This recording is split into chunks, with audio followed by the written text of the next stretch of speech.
Does it all really come down to this? 10 years of historical sewing and study for what? All gone down the drain. All leading me to talk about if there is one single question I get daily, and when I say daily, I mean like 50 times per day, resulting to nearly 1,000 people asking me this singular and rather disgusting question on one video on my Instagram. Shameless plug, go follow me at Well-Dressed Historian. And that question is, but how do you pee? Fine, thanks. So often, people nowadays think of our ancestors as uncultured dum-dums without the sophistication and technology that we experience on a day-to-day basis, such as indoor toilets. In reality, they were actually pretty smart, and what they did on a day-to-day basis actually makes more sense than some of the things that we do today. And that really makes you question if we've really progressed or if we've stepped back. For example, when 900 people ask you the same question, you start to question things yourself. How did they use the restroom and all of that? Question mark with gasp emoji. Or this one, OMG, how would they be able to pee in time? Question mark, exclamation mark. All I could think about while watching is, how would they go potty if they had to urgently go? Confounded emoji face. Or this one, could you imagine having to go to that bathroom really bad? Triple question mark. Not practical. Especially when you need to go. How did women ever get through that back in the day? I will never know. Well, I'm so glad you asked, because not knowing is a choice. Just popped into my mind, what do they do if they had to poop emoji with all that layers? Question mark, exclamation mark. Oh my goodness, people back then couldn't use the bathroom without help is all I'm saying. Different question, but not really. This one is my favorite. I would simply never use the bathroom. Or clogged bottom. I need to make a meme from this. Like the, I cannot simply use the bathroom. This one's a good one. It took a tremendous amount of effort of bladder control, I suppose. No more than usual. Como envían baño? Triple question mark and toilet emoji. And last but not least, how and when did women poop?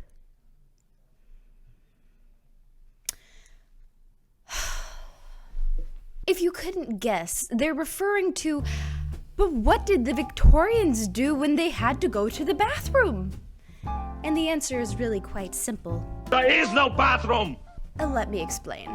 The concept of how our ancestors relieved themselves is somehow incomprehensible to us nowadays. Thanks to the everyday usage of the indoor toilet, not using a toilet is all of a sudden super gross. Gross.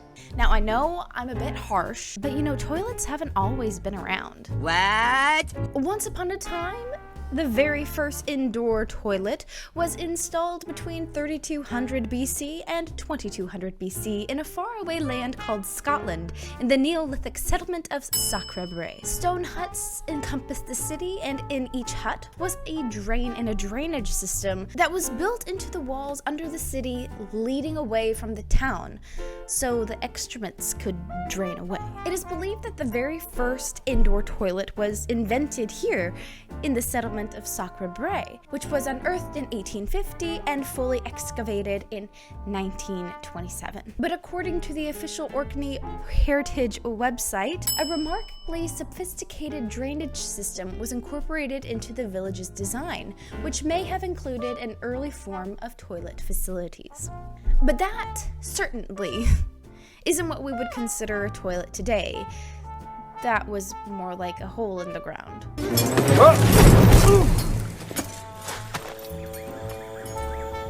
Let's not leave out the masters of engineering. The Romans were known for having public toilets in every city, situated in a small covered space were some stone benches with holes carved into them. Gutter systems were installed beneath the toilets to carry away the waste from the city, with another gutter system with rushing water in it. However, these toilet systems were public, meaning they were unclean and became the main source of how diseases were spread throughout the city. Also, those public toilets may have only been used by the poor masses, not by the elite and middle class. For they could afford the latrine, a private toilet in your private home situated over a pit, which was more like an outhouse than anything else. Oh my god. What century is this? However, Anne Olga Kolosky-Ostro, who is an anthropologist at Brandeis University, who has been dubbed the Queen of the Latrine for the past 25 years, had said that those public toilets had not actually been intended for women to use them.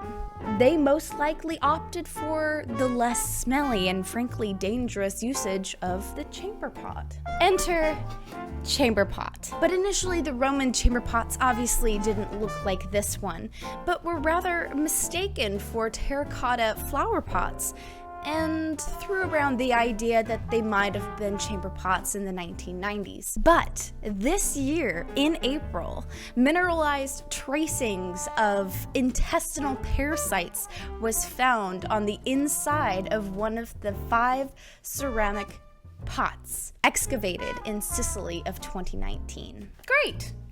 So now that we know that even the engineering geniuses and women of the Roman Empire both used chamber pots, as well as those really gross public toilets, the public bathrooms were also known to explode due to methane buildups.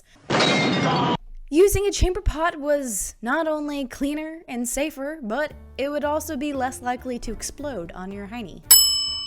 Moving on. Now that we know that the mighty Romans used chamber pots, we can also assume that the chamber pots were literally the in innovation and technology and sanitation for centuries. And it's still even used in certain parts of the world today. In fact, the first known demonstration of a flushing toilet was invented by Sir John Harrington, who installed the first flushing toilet for Queen Elizabeth I at her palace in Richmond, Surrey, around 1596. The flushing toilet was more or less a joke than it was real, but the one that was installed in the Queen's chambers actually did work and was said to work for as many as 20 flushes until it needed to be dumped. But 300 years later in England, a plumber named Mr. Thomas Crapper contributed significantly to sanitation and hygiene. He was even the royal sanitation engineer for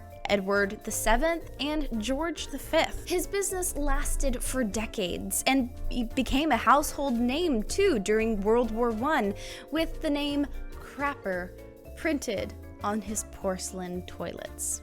Today, we frequently commemorate both Sir John and Mr. Crapper by dubbing the toilet the John and the Crapper.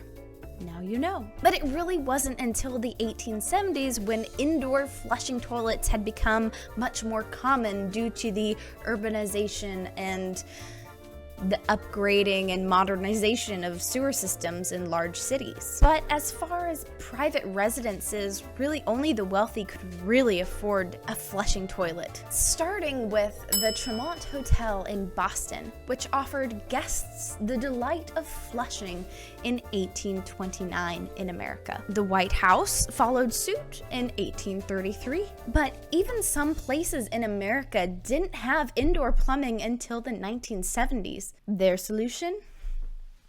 Chamber pots. So now you know that chamber pots have literally been used forever. And the utilization of real indoor flushing toilets is a more or less modern adaptation into our technology and life and plumbing. And even then, there are still places in the world that don't have the traditional porcelain throne. But going back to the Victorian era and the age-old question, how to pee, this may come as a shock to you, but women didn't wear panties or knickers or undies and pants, whatever you call it. No. Women only wore their shifts and chemises full commando underneath. And this, my friends, was the norm for centuries. Even in the Victorian times, women still wore their chemises fully commando, but gradually started incorporating open drawers into their daily attire. According to Pauline Weston Thomas from Fashion Era, Queen Victoria's standards of propriety were so stringent that she was soon ensured that the fashion for knickers became a staple of every Victorian woman's wardrobe, popularizing open drawers, which kicked off in the 1840s. Like many others on my Instagram, you might find the term open drawers a little bit confusing, but I'm just going to stop you right there because you're already overthinking this. Made from cotton and linen, which are the most breathable fabrics, open drawers had a very simple construction. Secured with a waistband were the two leg sleeves, which had subtle trimming on the hem with lace or pin tucks, but the crotch was completely open, meaning that there was nothing holding the legs together, only the waistband keeping your britches up. So, when you felt the urge to go, why, you'd just position yourself over your chamber pot and let her rip. There were some furniture pieces that looked like a stool or a bench, but all you would do is open up the lid, and behold, your chamber pot was completely hidden. So, this also allowed you to completely sit down while doing your business. But what about all the layers? You're thinking too hard again. Remember, you're wearing a hoop skirt, so all of the fabric and material is held away from the body anyway. So, all you would do is step over the bowl, pop a squat, and go. Easy peasy, lemon squeezy. No mess, no grossness, and no overthinking. So the next time somebody asks you how to pee, well, now you know. And if they persist, then maybe you should call their doctor. And also now I know too much. So we're just gonna move on